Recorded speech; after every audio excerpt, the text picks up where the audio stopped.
Olá pessoal, tudo bem com vocês? Espero que sim, né? A Carlena já tinha me pedido há muito tempo atrás para eu falar aqui no vídeo sobre a surdez dela, né? Então, quando eu estava no segundo para o terceiro mês de gravidez, eu tive rubéola, né? Fui ao médico, o médico me tranquilizou, dizendo que para mim não preocupar, que ia nascer perfeito, que ia dar tudo certo. Eu realmente fiquei despreocupada durante o resto da gravidez, né? Aí ela nasceu, não desconfiamos, porque ela era uma criança ativa, danada, né? Ela não parava quieta. Quase para completar 1 ano de idade, nós começamos a desconfiar, porque a gente chamava pelo nome e ela não olhava. Aí o desespero começou, né? Quem te chamava, ela não olhava. Carlena, Carlena, nada de ela olhar.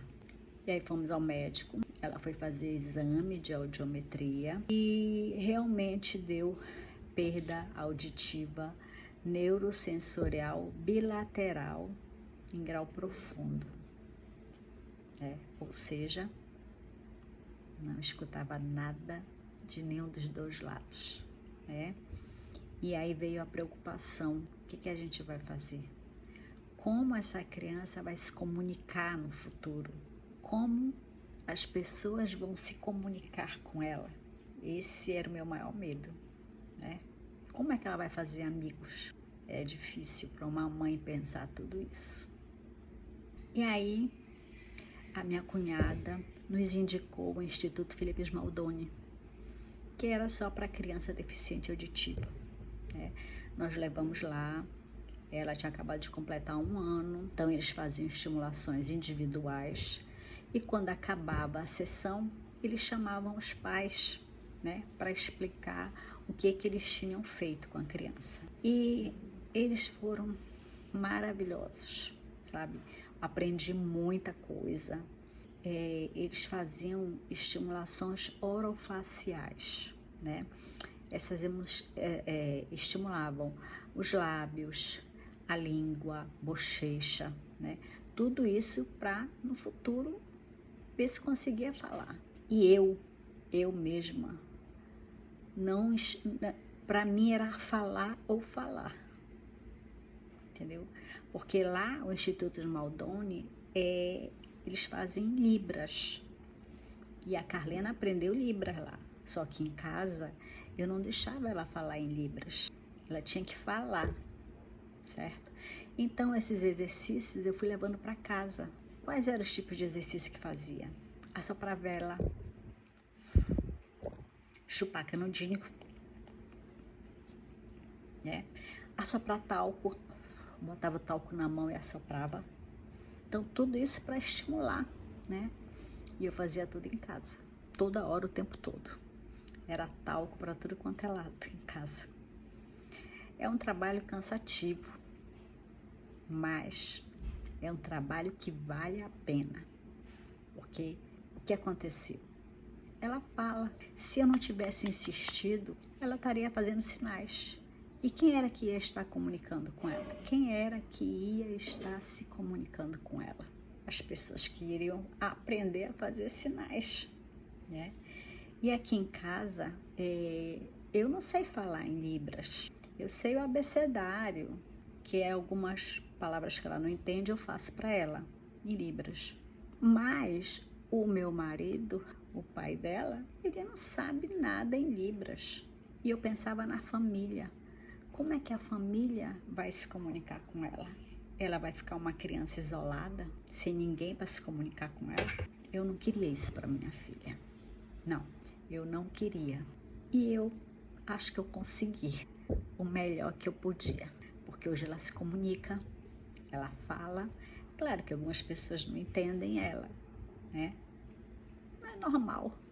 Ela fala e muito bem, certo? Ela fala assim meio gringa. A pessoa pergunta se ela é americana. Eu digo, americana. Mas a pessoa, quando começa a se acostumar, o convívio com ela, eles começam a entender tudo. Outra coisa que eles ensinaram a gente, lá no Felipe Smaldoni, é a vibração nas cordas vocais, certo? Porque tem alguns fonemas que vibram e outros fonemas não vibram. E isso facilita também na comunicação, pegando nas cordas vocais, certo? Por exemplo, tem o P de papai e o M de mamãe. O P é apenas um assopro. Se você pegar aqui, p, p, você não sente vibração nenhuma. Mas se você pegar um M, mamãe, você sente a vibração. E isso ajuda muito. Você não tem noção. Que às vezes eu falo uma palavra, aí eu ponho, ela entende, entendeu? Isso ajuda bastante. É muito legal.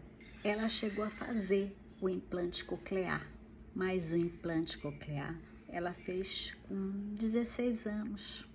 Ela tinha aparelho auditivo, mas ela não usava porque ela não escutava e ela se incomodava de usar aquilo e não ter retorno.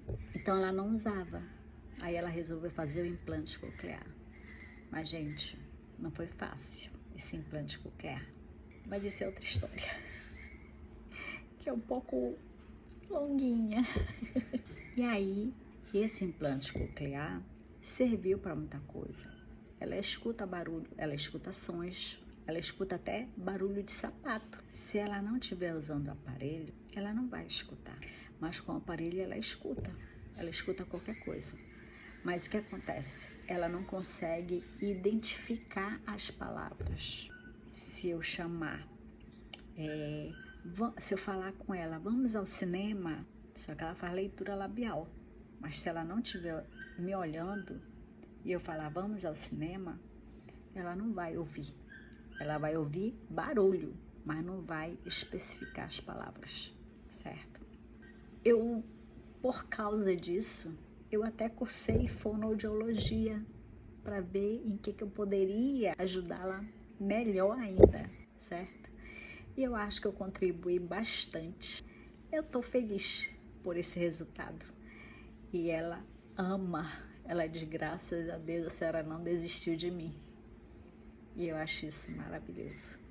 Bem, gente, é isso. Qualquer coisa que vocês tiverem dúvidas, quiserem me perguntar alguma coisa, eu estou aqui para tirar a dúvida de vocês e responder alguma curiosidade que vocês tenham sobre esse assunto ou outro também que eu posso falar, certo? Obrigada. Beijo.